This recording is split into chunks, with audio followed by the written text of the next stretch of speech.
Hello and welcome to Ndito radio program broadcasting live from London, United Kingdom. Please kindly share this live broadcast and invite your friend to join us on the show today, because today we have a very important person that's on the show already.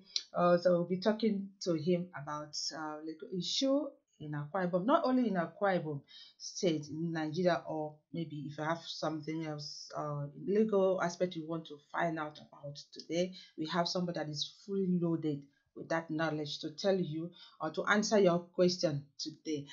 Okay, talking about the ambassador. Some people call him Chief Assam, his son. Okay, that's Senior Advocate of Nigeria, and shortly you will hear from him after the short break.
Okay, welcome back and thank you for staying with us. Today, like I said on the program, we are having the Senior Advocate of Nigeria, Ambassador Assam. Let me tell you a little bit about him. Although if you look at the screen, there's more there to read about him. So I'm just gonna summarize a little bit about him. Ambassador Sam was a former chairman of Nigerian Meteorological Agency. I hope I pronounced that well. I don't know, Magnus. And also a former Attorney General of Akwa Ibom State, immediate past Nigerian ambassador to Russian Federation, and the head of Chamber of Lexfory Partners, a leading Nigerian law firm engaged in multidisciplinary service delivery since 1980. Ambassador is married and he has 11 grandchildren, or he is a grandfather of 11 children. He is 66 years old. Oh, he's still young. So, full with this knowledge. Wow. You're welcome on the show, sir. Thank you, Edna. Thank you. Okay, sir. We're gonna go straight to our show today. And how long have you been practicing? 40 years in practice since 1980. Wow, 40 years. That's wow, that's long. Okay. Now you contested for governorship in 2014. You lost during the primaries. Is it because the people of Akwa Ibom State did not believe in you? No, no, no. I was not even allowed to contest the primaries because we were locked out of these facilities for the primaries. So we were not even allowed to even to vote for ourselves. But that was the nature of things at that time. Um, but that is history now. Okay. And next question is it true that you served under the former governor of Akwa Ibom State as a commissioner, or was it as a attorney general? Yes, I served under Governor Fabio. He appointed me Attorney General of the state. We agreed to serve.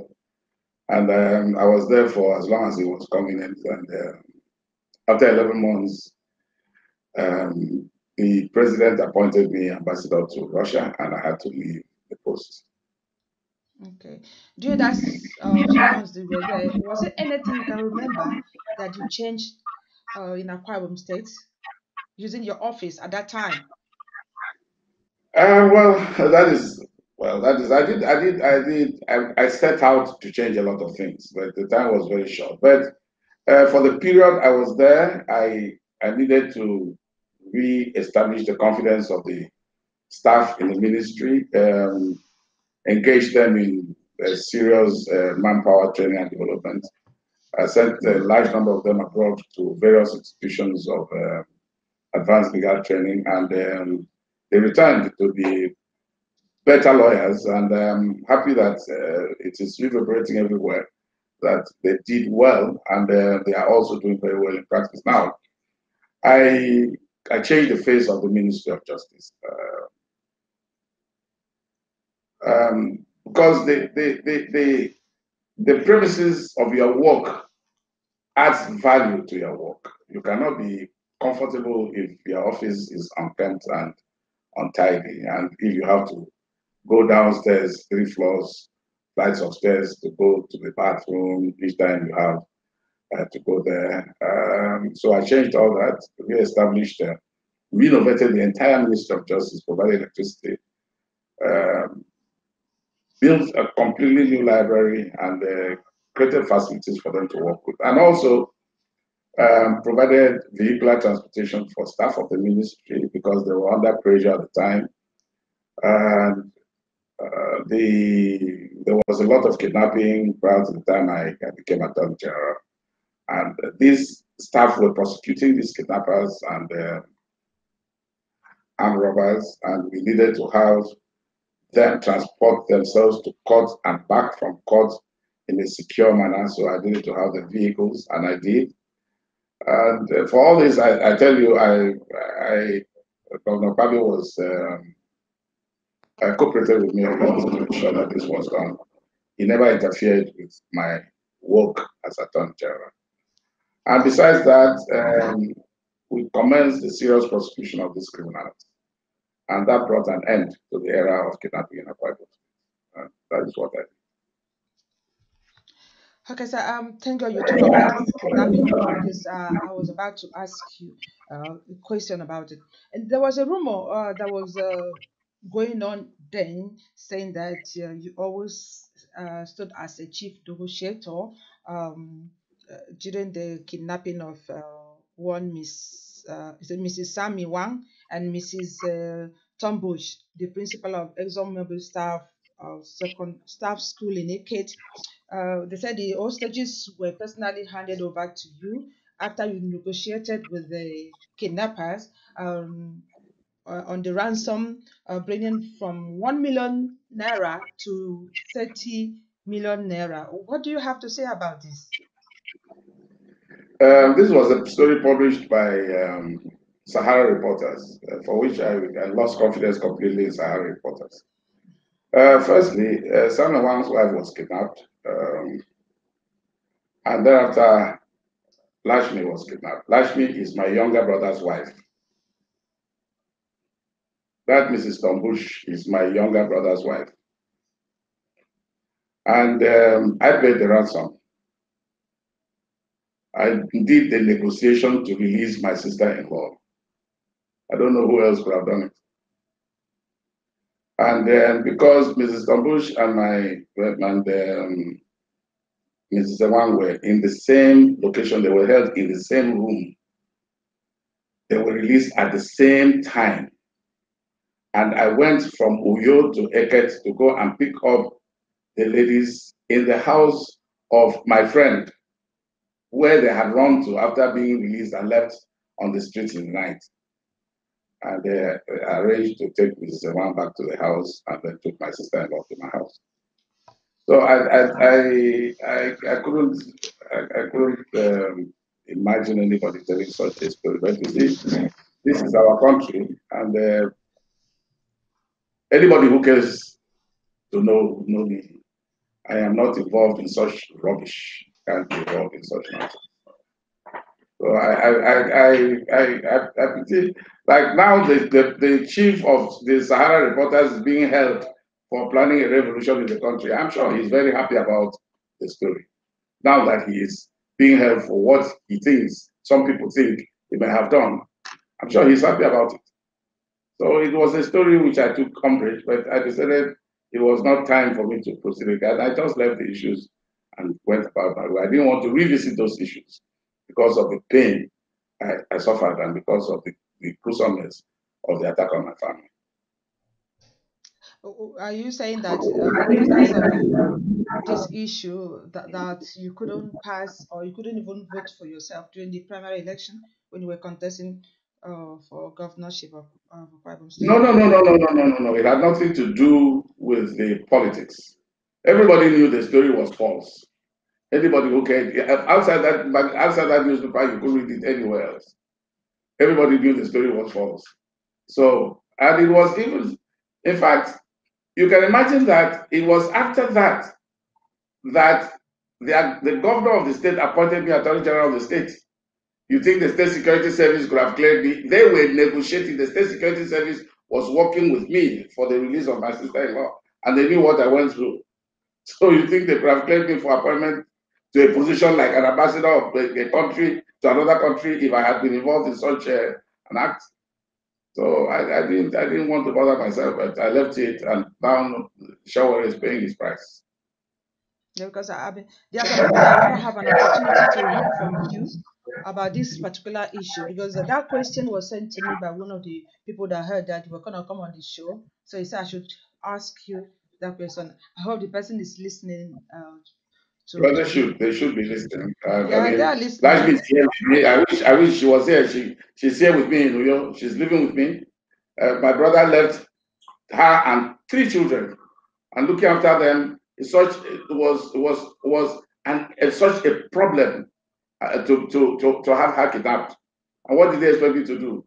Why wouldn't I negotiate for the release of my sister-in-law? Who would not?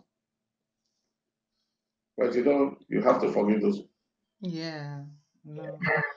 Anyway, Nobody else told that story. It was Shawari who told the story. It was reported only in Sahara Reporters, no other magazine, no other newspaper. So how did he get to know about the negotiation I between? would know. I would know. I would Oh, know.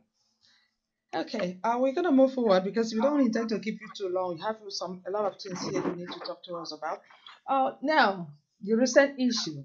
You recently represent His Excellency, okay, Court of Appeal and appeal court, the tribunal and appeal court. And then, do you want to explain in short details about the case? And do you think the Supreme Court or the appeal court uh, was fair for the both side? There is, well, it is known that the governorship candidate of the APC went to court, went to the tribunal, and the APC also went as a petitioner to petition against the victory of Governor Odom Manuel in the 9th of March election for governorship. Their grounds are stated in the multiple paragraph petition, basically, was that the candidate won the election in 26 local government areas and then was denied. And in the circumstance, he was asking the tribunal to declare him the winner of the election. And of course, we filed a reply to the petition, and our reply stated the results of the election, how we won the election in every polling unit and every ward. And when it came to the hearing of the petition, the petitioners led about 49 witnesses, and 11 of whom were polling agents in polling stations. Now, for you to prove or establish in this country that there was no election or that you won an election and you were denied the victory, you have to lead evidence polling unit by polling unit to establish the result or the non-holding of the election in each polling unit, amounting to a majority of the polling units in the state, to show that had these results been computed the way it was, or had these results not been added to the result of the election, you would have won the election, or you would have been declared, or you would have been declared, or the election would have been nullified. And they led the evidence of 11 polling agents who came to the tribunal to say, look, in my polling unit, there was no election. Or in my polling unit, this was the result of the election. And in all, there are 2,978 polling units in Akwa Ibom State. And the tribunal said, look, you came to the tribunal, of course, during the hearing of the petition, His Excellency Simakere himself was at the hearing. He testified as the 47th witness. And in his evidence, he said, look, I did not win the election because there was no election. And before this time, he had brought about 2,000 polling results from each of the polling units, 2,000 polling registers to show that there was election or there was no election. But there was no way he could link these results, because if there was no election, then there couldn't have been results. So where did you get these results that you brought when you said there was no election? Now, for the register of voters, he brought this large number of voters registers and did not bring witnesses to testify as to how these registers were linked with what he was claiming. Because for you to say there was no election, and you bring a voters register, you have to, polling unit by polling unit, bring the voters register and show. There are 700 polling registered voters in this polling unit. 700 of them did not vote because their names were not ticked or were not marked. And the court will hold that 700 people did not vote. And so you can now say the result which was brought from that polling unit was a falsification. And you have to do it polling unit by polling unit, because it cannot be assumed that what happened in this polling unit happened in the other polling unit. So in the circumstance, after having said, look, he did not win the election, even in polling units, he said, even in local government areas, he said he won, like a Etemeko and he recanted and said he did not win. In fact, one of the witnesses came and said there was no election, so how could my candidate have won? So when he was confronted with the fact, look, this is what you said in your statement of petition. You said that you won. Do you now recant this petition? He said yes, that he recants all, and he's not interested, that he wants a result council for the election to be held afresh. And you see, in law, you must be consistent in stating your case and proving it. If you came to the tribunal with the story that you won the election, you have to prove that you won the election. You cannot afford to go and say there was no election. And that was the hangman on his neck. So the tribunal that won, the documents he brought to court were not properly tendered. Number two, that he didn't leave adequate evidence to establish the fact that there was no election in the state. Number three, that he himself recanted in his evidence what he had brought to court, and in the circumstance was not consistent in stating his case and proving it. And the Court of Appeal, when the matter went on appeal, upheld the decision of the tribunal and held that he had not established his case because the standards are the same, they have been set. It was the same standard that was used in his case that was used in the case of Atiku Abubakar against Buhari. The same. What the Supreme Court held in Atiku Abubakar and Buhari was what this court held in the case of Kere against Governor Emmanuel. And there was because the judiciary is now trying to be consistent in its decisions, and there is no way it could have done otherwise. It was a bad case, and I don't think any court will change it. The matter is now gone to the Supreme Court, so we want to leave the matter there since it is this subject. Oh, they're still the matter has not finally settled. It's still no. Yes, the ABC and the Kenya have gone to the Supreme Court, so we'll meet them there. Well, so I mean,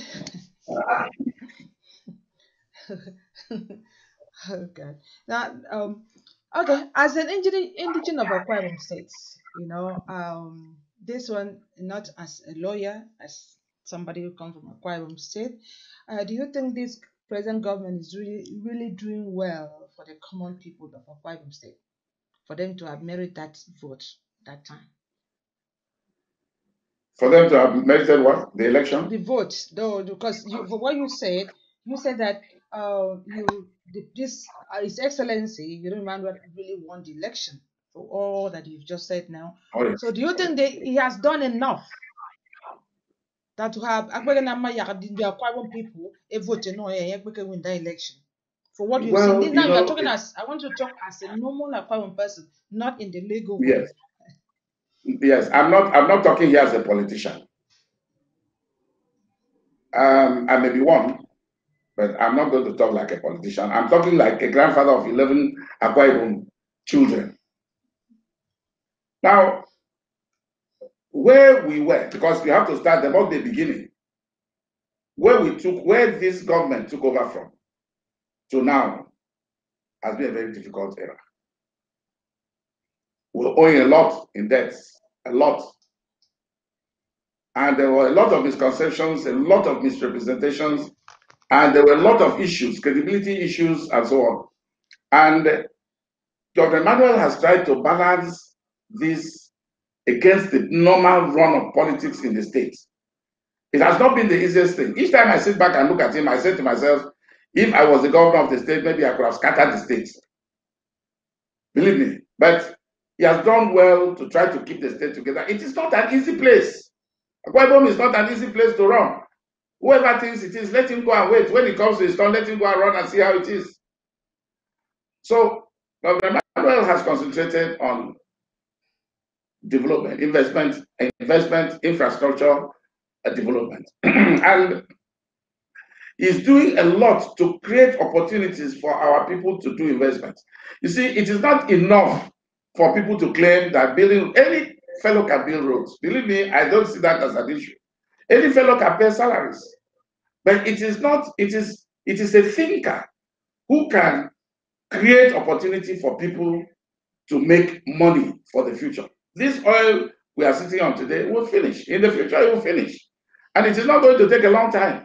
But when it is finished, what will we keep put in place of that oil? What will our children inherit? Those who will come to here. For a time there was a state, Akwa was very rich in crude oil. What will we leave for them? And that is why it is necessary to create the kind of investment environment that Governor Emmanuel is creating right now. And people talk about direct foreign investment as if it is a, a, um, a drum you can just pick the sticks and play. A lot of things are involved in direct foreign investment. It is not basically a problem of the state itself per se. It is a problem of the whole nation because we are being viewed from the binoculars of everybody else, particularly Nigeria is being criminalized in every material respect. You can imagine how they will view your passport when you are traveling through Frankfurt or traveling through Paris or any of the Swiss airports. How they look at your passport. As soon as they see your passport, they become suspicious. And so it is. Our politicians have stolen money, taken the money abroad, and left it there. So, and if you take your money to my home to keep, I wonder how you expect me to take my own money to come and invest in your state when I'm in your country, when I know that you have this money you are keeping with me here in my own country is enough to develop your country, if only you kept the money there. So it isn't easy. And besides, we have had a lot of integrity problems regards to the security issues in the country. So people are very slow in concretizing the arrangements to come in to invest. But gradually they are doing so. And it is paying off. Recently, we had a lot of representation from various people who are now putting their feet on the ground. Very soon, we will start to yield, we will start to see the results because it has not been easy. And trying to plan for a development program like this is a matter that takes a lot of days and months of negotiation. So he is doing well in this regard. And I as I particularly appreciate it. He's doing a lot in education, in health. All our health institutions are now being reinvigorated. The Civil Service Commission has just announced the employment of over 400 medical doctors and about 150 medical consultants in various fields of medicine. And they are being paid 1.5 times more the salary that other colleagues are earning anywhere else. The hospitals have been reinvigorated. They have been the dilapidated ones have been rebuilt. You can place a phone call. I wish somebody can call me from Equita or call me from Anua, or sorry, from Etinan, and tell me how they are feeling about the hospital they have in their locations. And we are doing a lot on infrastructure, roads infrastructure. It may not be to the highest level because of our level of finance, but we are doing well. There is industrial growth. At least 1 or 2 industries are being built for the purpose of ensuring that our people are being employed. And private people are now investing in industries to ensure that people are employed. And I think with all this, looking at the ground the way it was before and the way it is now, I think Dr. Emmanuel did not only deserve that second term, he deserves to be encouraged for what he has done. And we are looking forward to the next 3 years and more and more successes on this path. Okay. Thank you very much. And then you've been somebody's calling, and we say, hello, hello. Yeah. Thank you. Yeah. Hello. Can you hear me? Okay. Do you want to ask the guest a question, or you want to contribute? Are you on the air? Yeah, you are calling now because I'm on the air. You want to ask the guest a question? Okay, let me call you back. Oh, I don't know if he's hearing me or something. Anyway, thank you, sir. And the phone line is open. Then you can call. Look at there's number on the screen there. You can call the number. Please, when you call, like I always said, be polite in your question and go straight forward because our guest is here to talk to us. We are not. He's not here to be rude or take any rude from any listener. So please be polite in the question. But if you know you cannot call, send in your question. I'll be reading. I'm writing down some now already, so I'll be reading it. I can read it to him. Then you listen while he answer.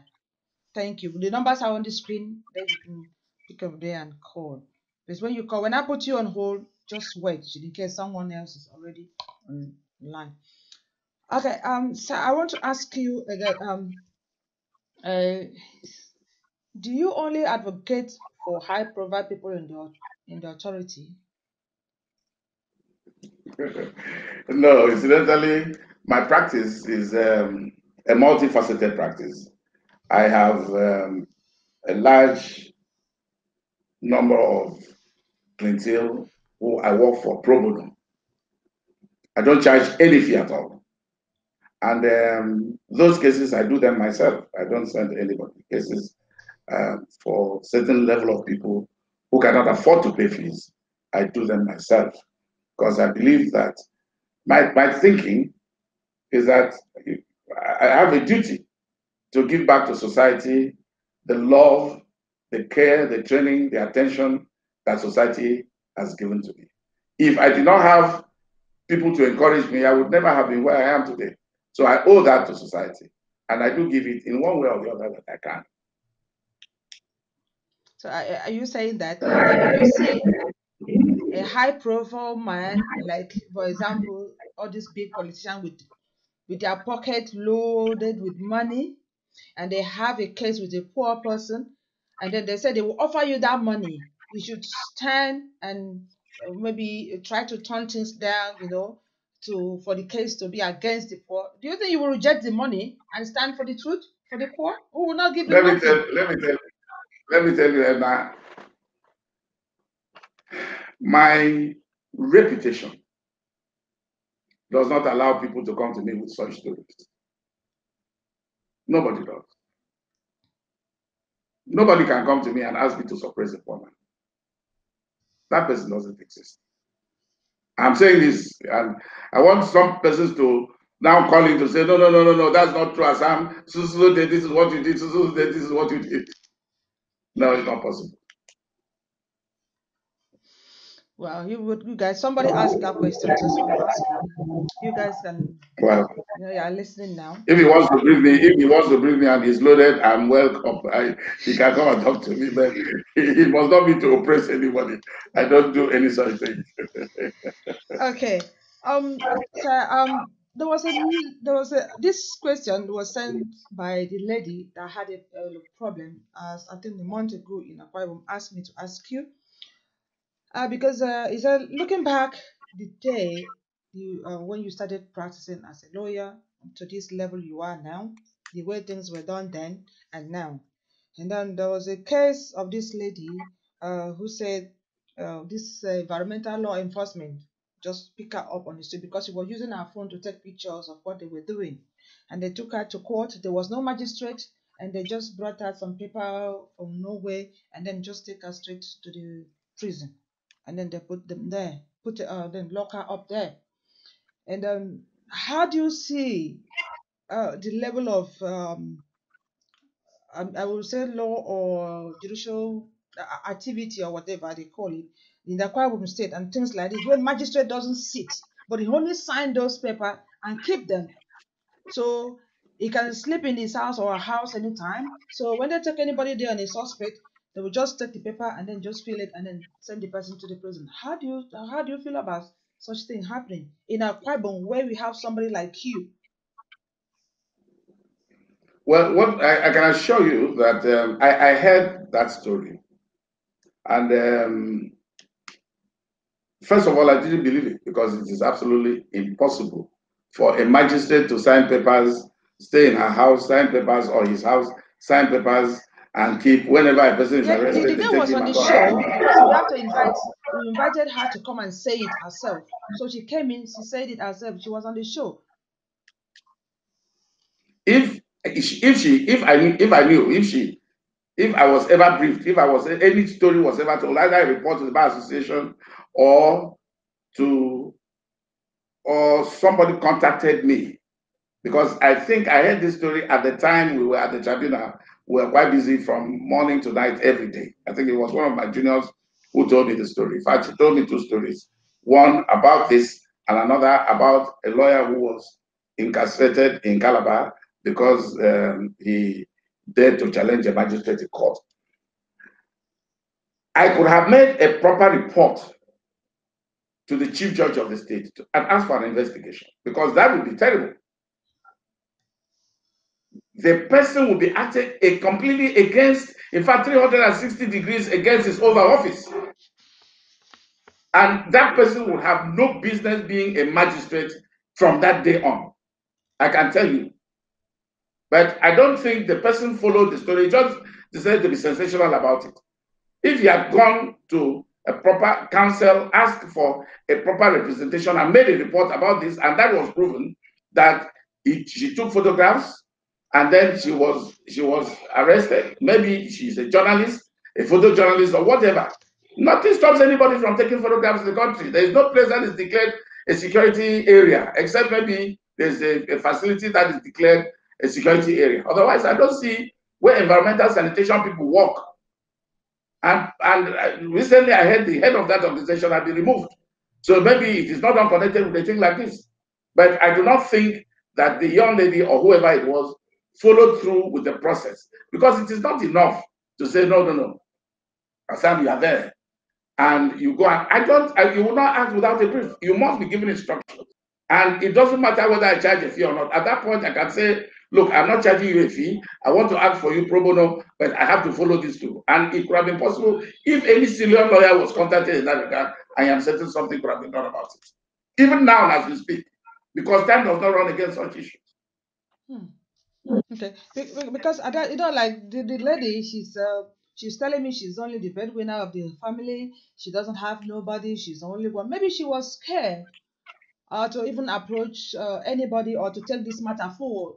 Be thinking that, oh, what if they come and arrest me again and put in the, because she was not only the one. There was a boy arrested alongside with her. In fact, No, there no, are but some. she found time to go on television. Yeah, maybe because it doesn't pay. We didn't. Nobody charged her for that. She didn't pay. Yes, So yes. maybe that's why we were looking for help. Tell her to come and tell her to get herself a lawyer or whoever she wants. It can be anybody that she wants. Let the person write a petition to the chief judge of the state asking for an inquiry on this. Because that was wrong. If that magistrate did that, he can do it to another person. Exactly, that's what I'm saying, because you never know. There might be a lot of people in that prison there, the innocent people there, just bundle them like that in the prison. Nobody come to look for them. Like I said, there was a boy arrested alongside with her, and then there are some group who stays in abroad who helped them, who helped send money to remove that boy from prison. The boy was forced, according to the boy was also on the show, was forced to admit or to say, oh yeah, I'm guilty. And I think he said he was sentenced to 3 months in prison or whatever. Emma, all these stories are nice to speak here on television. Let an inquiry be conducted by the people who are entitled to conduct inquiries into such matters. But they don't have money to hire any lawyer. They don't have money to They pay don't for. need to have money. I have told you they don't need to have money. In this country, there is legal aid, free. Do we have that in Akwa Ibom If, State? if Of course, it is a national body, and we have agents. We have the Department of Legal Aid Council in Akwa Ibom State, a massive office in the Oh, Federal Secretariat. okay. It is an office. Legal Aid Council is an office for things like this.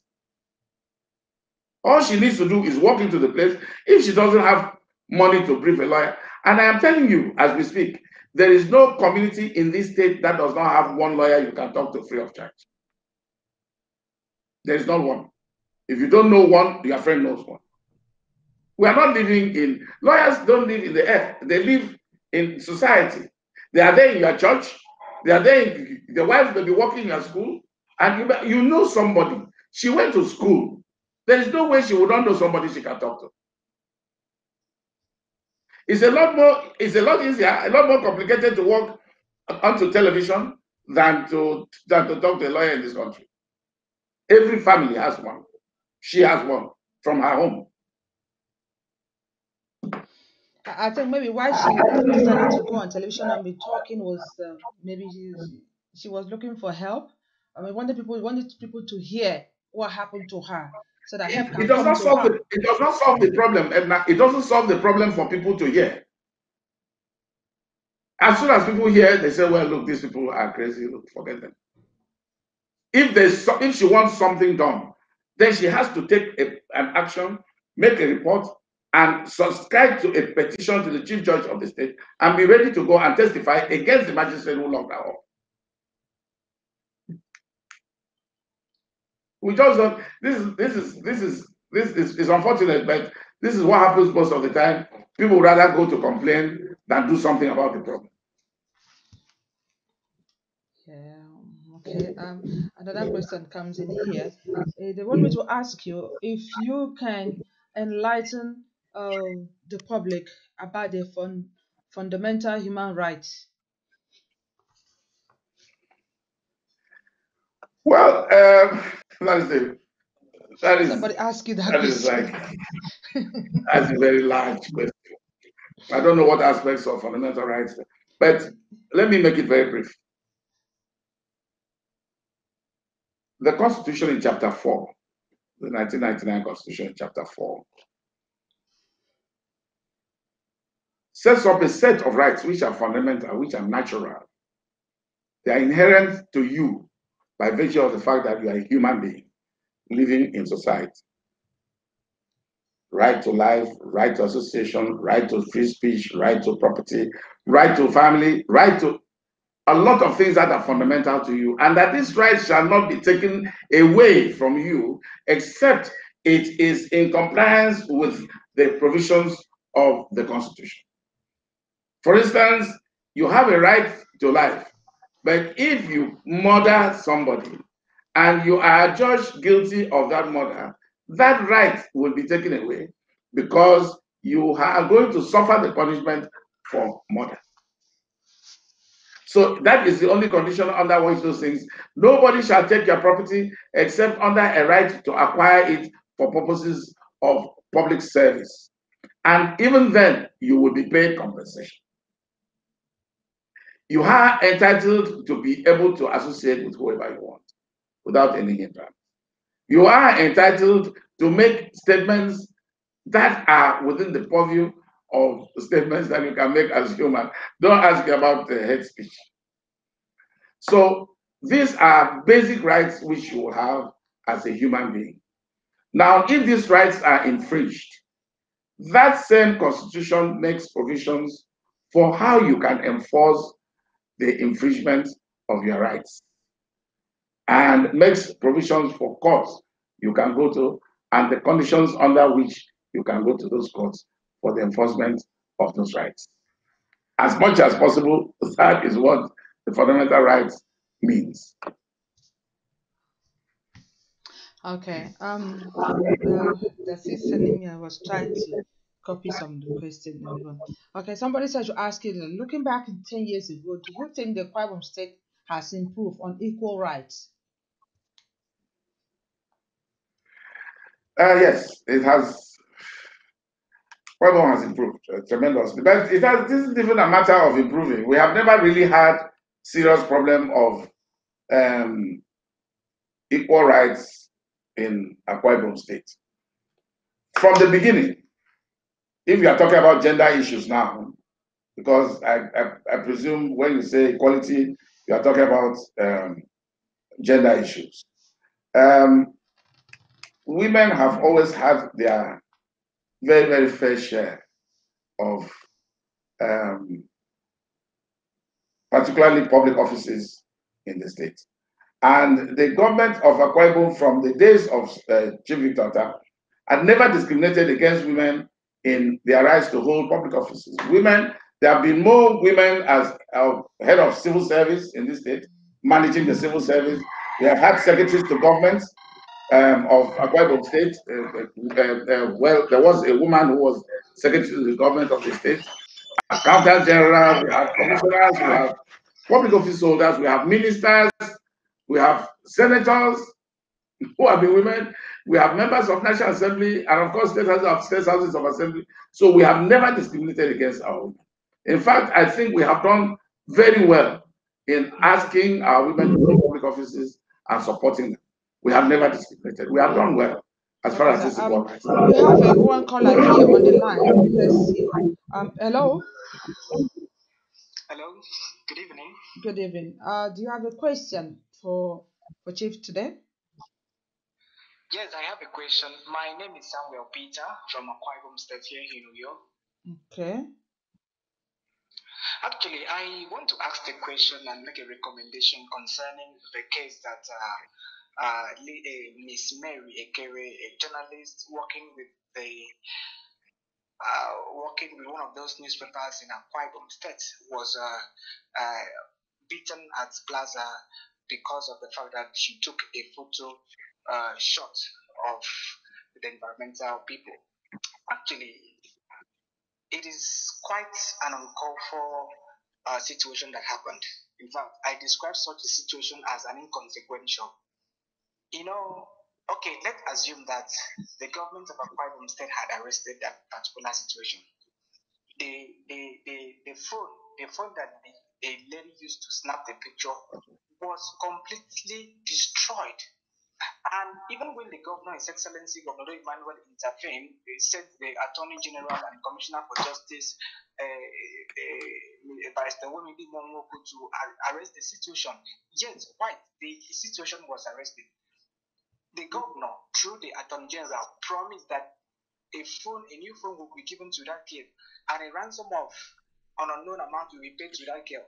And up till now, the girl is complaining that none of those promises have been redeemed from the state government. And it was very difficult for the girl to find a new phone and also continue with her job. So I don't know what the government is, whether this government is trying to do promise and at the end of the day they fail. How would a state governor, through the Attorney General, promise somebody of something and at the end of the day he couldn't fulfill the promise? It is rather unfortunate. So I want to ask Barrister Assam. I know he's an intellectual man of high reputation. What is his take on such a situation? Thank you for having me. Thank you. Oh. Well, I heard the question. I am a little relieved now, Edna, that there was an intervention and that the governor of the state by himself intervened. That means somebody was able to reach the governor to get him to intervene. And he sent no less a person than the Attorney General of the state to intervene on his behalf and arrest the situation. All what he's complaining about is the governor promised the lady a phone or something, through the Attorney General, the thing has not been done till now. Obviously, if the governor could send somebody to go and intervene, certainly buying a phone for that person is not an issue which the governor had to advertise that he had done or something of the sort. And I am sure that I will personally call the attention of the Attorney General to this, to ensure that if the phone was promised the girl, that issue is sorted out. But let us not try to let us not try to cheapen or reduce the standard of relationships. The governor of the state is the governor of the state. He's involved in policy issues and execution of those policies. Personal issues like this are interventionist issues, which the governor personally takes an interest in. And this shows his humanity. And this is what we have been talking about. Most people would pretend they haven't even heard. But if the Attorney General did intervene on behalf of or the governor instructed the Attorney General, I do not know. But if that happened, then the governor did very well. And I am going to ask the Attorney General to please ensure that if this was done, that I came on this program, and if this happened, then certainly you have to do something about it. I mean, I was surprised that the governor has not done something about it. Yeah, because Attorney General, he has been on this program before anyway, so he knows. So, thank you so much for your call, for the caller and the response you're giving. I believe the caller uh is still listening. So, I saw a comment on Uh, Okay, we'll move on to the question because, like I said, we don't intend to give you for so long. Um, so now we want to ask a little bit about personal, I mean, your feelings. I know as a lawyer that how do you feel as a human being now?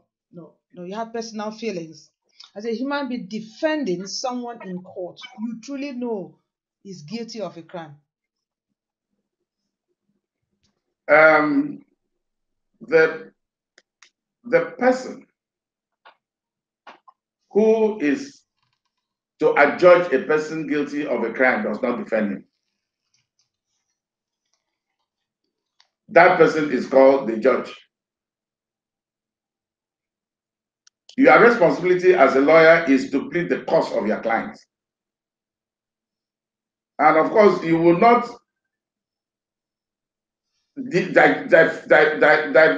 divulge your client's personal interaction with you to any third party. That's our oath of office. That's our own oath. We undertake that whatever discussion we had with our client is left in our books. No Okay, sir. more, no less. Okay, So sir. it is not enough. Hold on, caller. So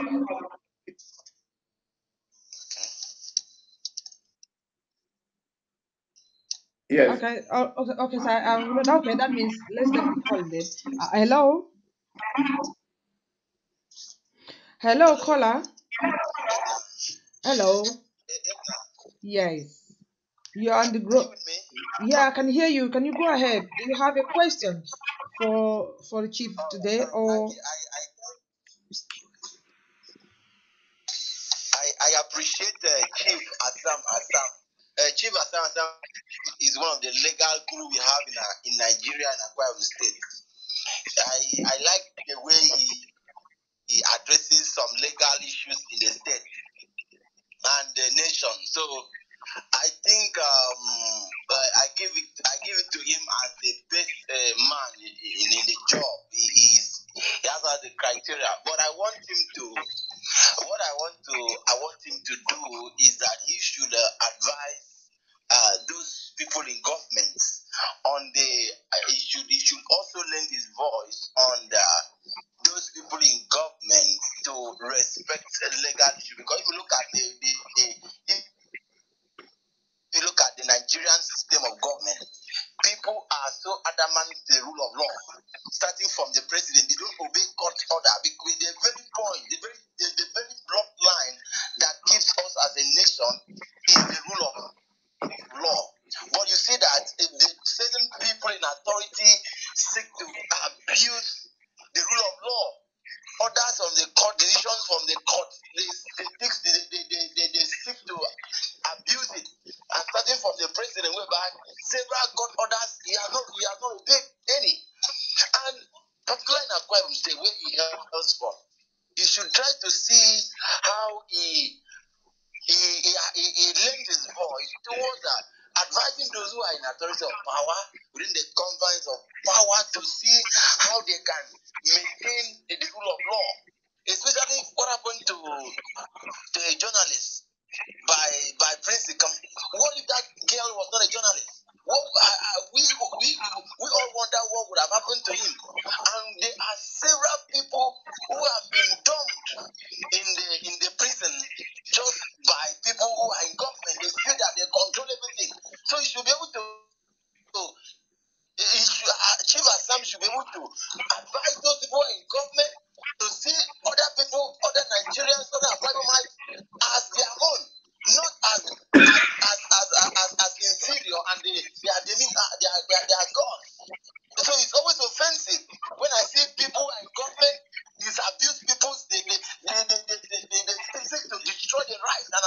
right of individual. So that's my contribution for this program. Hey, keep it up. Thank you so much. Thank you. This seems to be a very angry Akwa Ibomans. Well, he has a right to be angry. Not only as an Akwa Ibomite, believe me, he has a right to be angry as a Nigerian citizen. Sometimes it's a shame when you hear that courts have given orders for release of people, and the executive will find one subterfuge or the other to rearrest the person and put him back in detention, and tell you all sorts of stories of how they are continuing with the investigation. How do you take a person to court without completing investigation? So why did you? And in the process, you keep people in detention after the people. So many of them. Well, it is unfortunate, and we say so all the time, that it is the basis for the rule of law is that the courts will make orders and the executive will obey it. That's all. If the executive does not obey the orders of court, then there's no rule of law. Because you're now handing the thing over to the old society, where the strong will always be on top of the weak. A society will be governed by anarchy, which is wrong.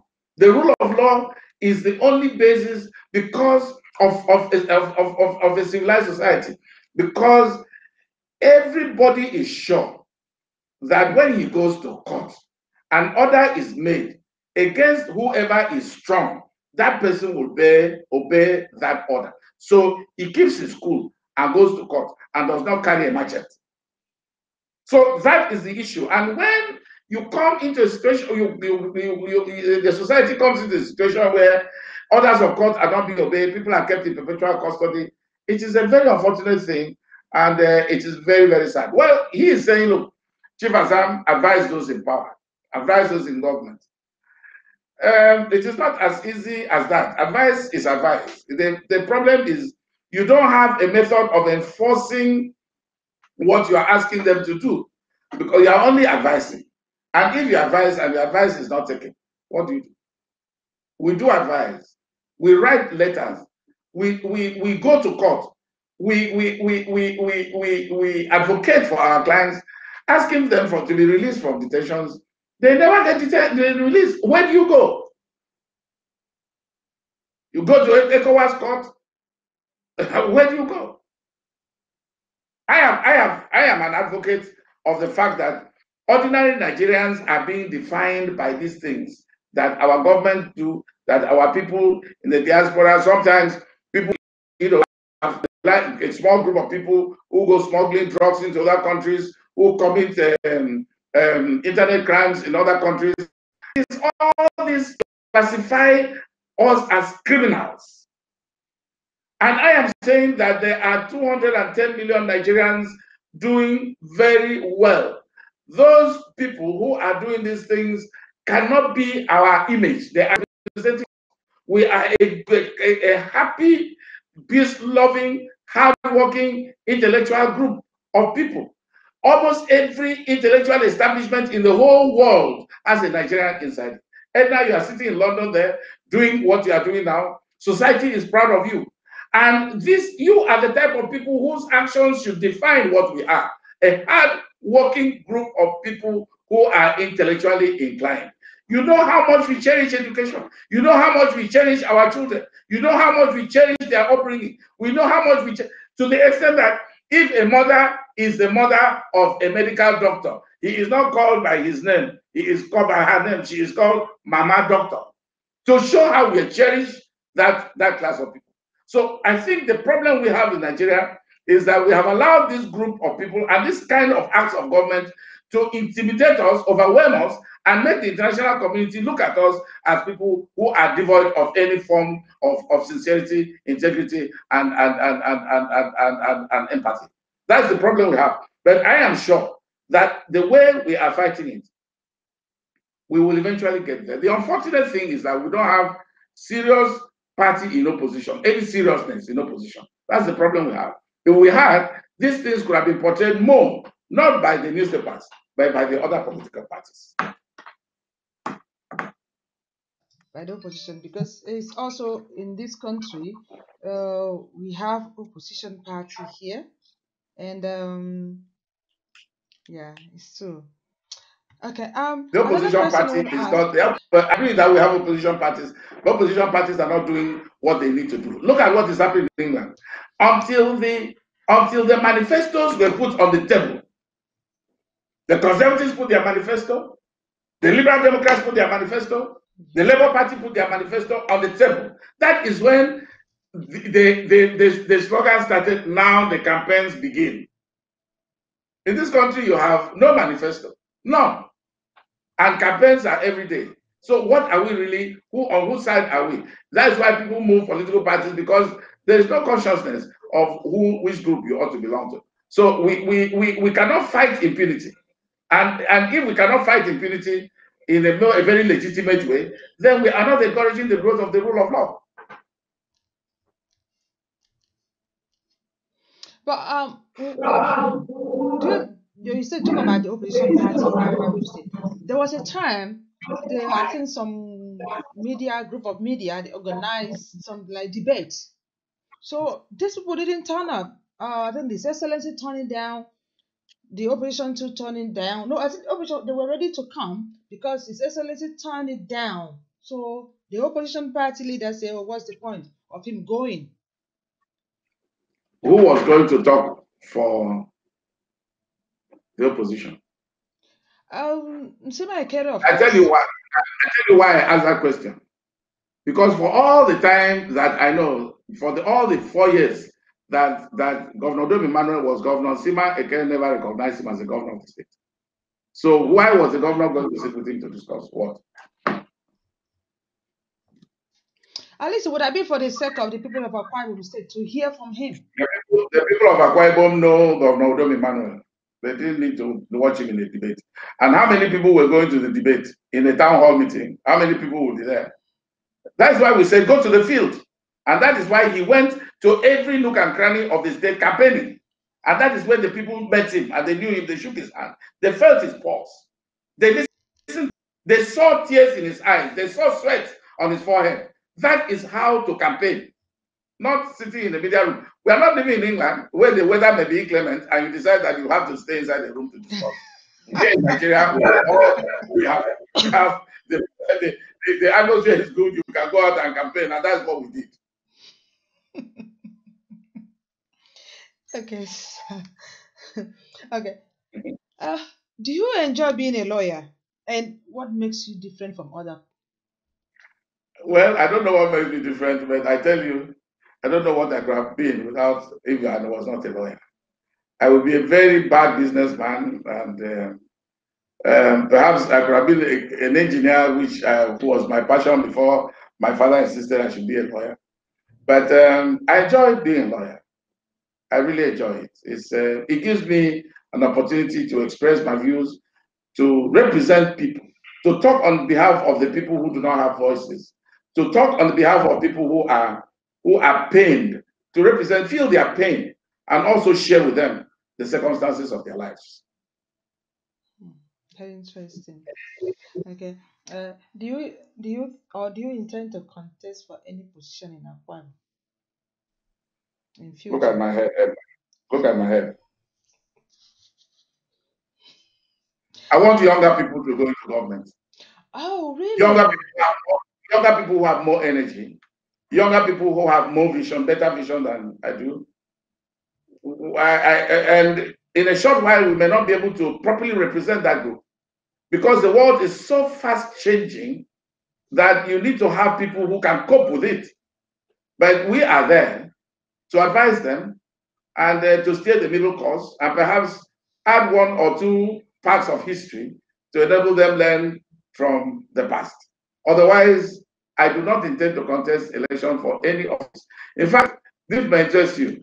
I tell my wife we have 5 children.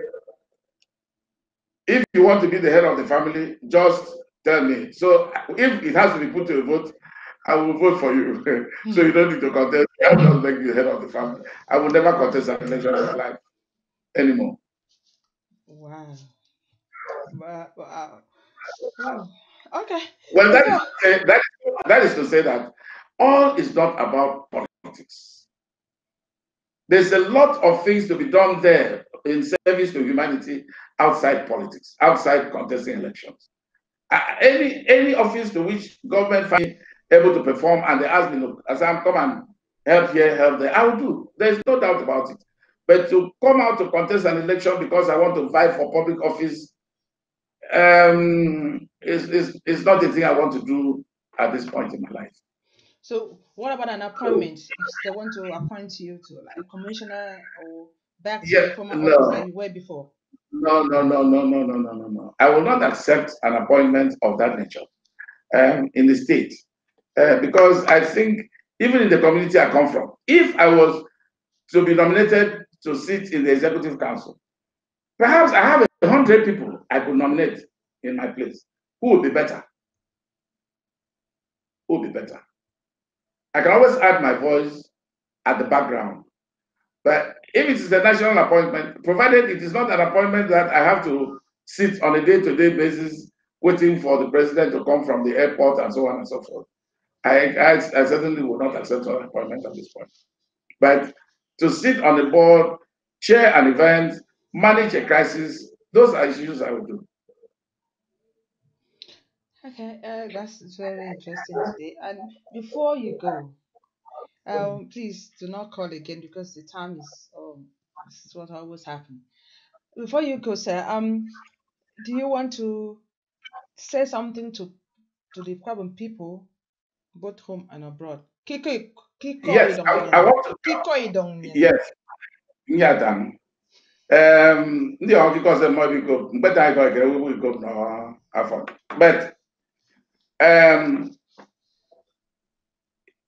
mgbọrọ kara mosiba akụkara particularly mgbọrọ ebe akwụkwọ mgbe ya mmụọ nwara adịna mkpọ si represent the interest of the people emaghị se mbe nte mbe se gọvanọ ya ebe ndị in the recent ones or ebe ndị on investment ya anyị na mberedo n'ọdụ sodo mmowo ekpe ihe dị ịka nke agbọ itiu na mutiu si arifia ke ile onwe emaghị ke cope conditions ibe aka Akwa Ibom eje kekpe na mmemme ka ka Akwa Ibom kina se mmemme ikpe na mikiri amfe da ayo na m n'ọdụ Ndito nyere ekpe nye ideas ebe aka dị mbakara ayo enye ideas ebi ikpe na mmere ọmọ ihe ọfọn edo ebele di bene ko ege di bo mufara mo di ya ika kina mko mikiri mmemme ko mbe si ba mi because frefun kwa mero mbe ni ba semom me investment me ebo investment ibo no so na ina mpo say encourage me we di oje ke go me do serious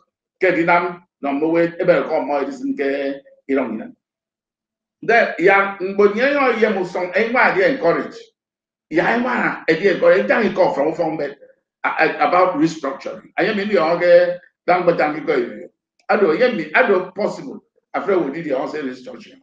Restructuring, in terms of in Nigeria into multiple parts and so on, even if it is so. But I don't the time come back, not possible. Say any police force different from investigation force. Police are community business, act of policing. I think in them no more go down the unbox, but here ke wona million go ba mom say any responsibility say prosecute more. The America echo FBI. Ke free long ke Nigeria ke America here copycat their constitution. Here sheriffs in all the locations about in their states and in their counties.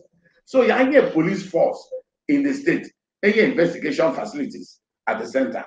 Every structure, and make sure that also about to Akwa Ibom, ndoson Calabar to road me. Calabar is on Calabar to road. I tell me I can cross river. Cross river here, Okaramo. Nyon you can get. Ya government go ya federal roads aba. Federal roads Okuba.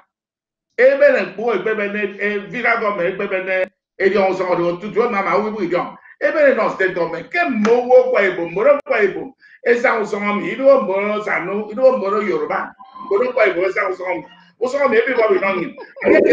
The president get go usong mi. I might be know him. Get ya for no mi kisu na we no mo. Ibu Ibom. So you support restructuring. restructure your fund, you generate control. Then, when you see back in the diaspora, you so get preference position back in army, get on your preference in the tell me, you may not know for you moving around. Yeah, I know, you know, objective criticisms because even the many of Nigeria, more the get we don't boy, for boy, is more than man through. Mon very big. Then I want them to the mental for more talk who want to get 1 year back without no minister. I mean, you baby, okay, in the you give one again, I get in the you go governor, you give me. Becky, I'm in and you saw on you. No, you're not to Abuja. No, the damn papa worry. I never had the young. It doesn't matter. May have been borrowed the Yago form or the Ayamito demo or the local government demo. You don't know. In the circumstance, then I'm not you put. Now, more way I put it. But then I ain't on them to your governor, you put. So I'm going on when you put it. And the thing is quid pro quo. So, same in town, you put no back state. Yeah, I go one all the time. Go one a good thing, you know, it's but if raining, but there was in my hanging. So that you made them middle through yes, Swana, and you may Swana, I be funny, Baroque, you funny. Who can send me get it out? Hi, sir. Meta it's a woman you don't ask Kobiko. Meta because although because of what you said, oh the color, we don't need you don't want to pick any call anymore now. Because your guests will soon go, so we're not taking no more calls. And you talk about Akwa people, didn't want to invest. I've had people coming, about 2 or 3 people coming on the show, living outside, and other people have been contacting me as well, saying that government they don't welcome Akwa might Abarake abroad with their ideas for them to come there. They don't welcome them. I know there's one in America that was complaining bitterly. He was on the show. So he said they don't welcome them. They say, okay, you know, but they don't welcome them. How do you, if you don't welcome these people, how do you encourage people to come? Then, for example, I'm not talking about myself, I'm talking about other people. I never have that experience, not being welcome. So, but other people are having this experience, saying that these are trying to sell this idea to the government. They are not listening. They say, oh, yeah, Barado, this is not. In fact, they said they wouldn't even allow you to even see the person in charge. So if you are not encouraged, how do we do it? We can't go anywhere. Let me tell you. No, let me tell you. Those people are correct. But it depends on who they met. Now, what happens in government happens in business everywhere in the world. The Americans have a book. I read it. It is in my library. It is called Making Your Case in 30 Seconds or Less. As you walk into a busy man's office to make a representation to him, you have to be able to get his attention in 30 seconds, otherwise you lose his entire attention. Some of our people take for granted that because you don't be marketed, so in Nika, imagine like a make presentation, it will prepare for those presentations. If you see the way other people package their presentations, you'll be amazed. Full packaging. Complete packaging. So, as you can imagine, you're talking to, you're talking to Udom Emmanuel. He's been a banker all his life. All he knows is how to look at proposals. He doesn't know anything outside that until he came to government. Before then, his primary constituency, looking at packaged documents to know whether there is substance or not. And sometimes some of these packaged documents don't even get to reach him. Yes. So what you do is, if you have such complaints, people complain, tell the people, come to Akwa Ibom, go to the office of the Secretary to the Government of the State. He will receive you and listen to you, and then he will direct the appropriate person in writing, so that the person doesn't have, so that the official doesn't have any doubt about the fact that this is coming from government. But maybe I might be any commissioner. Most of the commissioners have their own difficulties in their own terrains. That's why they solve the problem. For the having problem, for guys begin on here solve. I business. So it is important that we know, first of all, package your proposal well. Number two, know who you are going to meet. You're going to meet. Exactly. It's true. Anyway, please, we are not taking no more calls. This I know this always happens. 6 minutes calls already now because but quite you don't and our program is on. They will not call when it's about to finish. They're calling. But we're not taking no calls. And I said, please don't call anymore. Please don't call because it's just coming in the end of the show. Maybe then the next time when the chief comes back again, keep your question. We will ask him question again because I know this is not gonna be first and the last day. Ambassador No, and the chief will be on our show. certainly. I'm certainly sure of that. Anyways, thank you so much for coming on the show today, Ambassador. I also know you're Thank you Chief very Assam much. as well. We hope to Thank have you. you again soon Thank you. or even later. And then we really appreciate Just what say you've the been word. doing. Just say the word. Thank you very much. Thank you, Edna. We've been really Bless happy you. with Thank what you. you've been doing in the Akwa State, and I want you to keep on doing your good work, defending the poor people because this is the people that are very vulnerable in the state. So, Thank you. on behalf of the show and the program and the crew, I want to say thank you so much for coming on the program today. Thank you. Thank you. Thank you. And to you all at home watching today and listening today, and then sorry if you've been calling, you call late, and then next time you need to call early if you want to speak to our guests because once the phone line is closed, it's closed, So thank you too for watching us from home. Make sure you join us again next time, next Sunday, the same time. And if you're watching on Facebook, you can share it. If you're watching on YouTube, you can share it. But if you're listening on the radio, like we're talking now, well, thank you. You can get in touch with me. The numbers are on the screen. If you want any, want to have question, you still want to ask our guest today, then I can just pass it through to him. And whatever he says, I'll get in touch with you. And then for me, I will say thank you for joining me today, and God bless.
Yes, sir.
Ibom is my fatherland.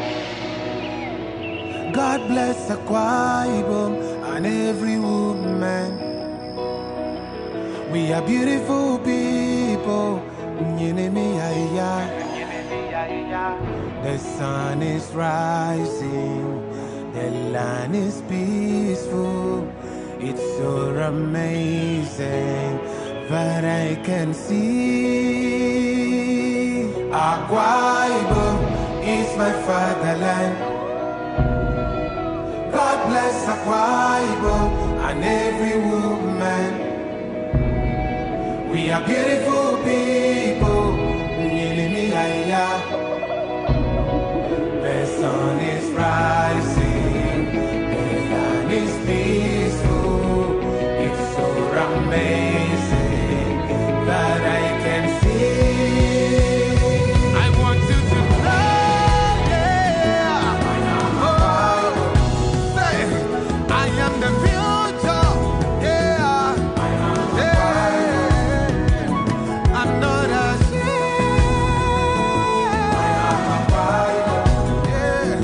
I am the winner, the champion. Everybody know.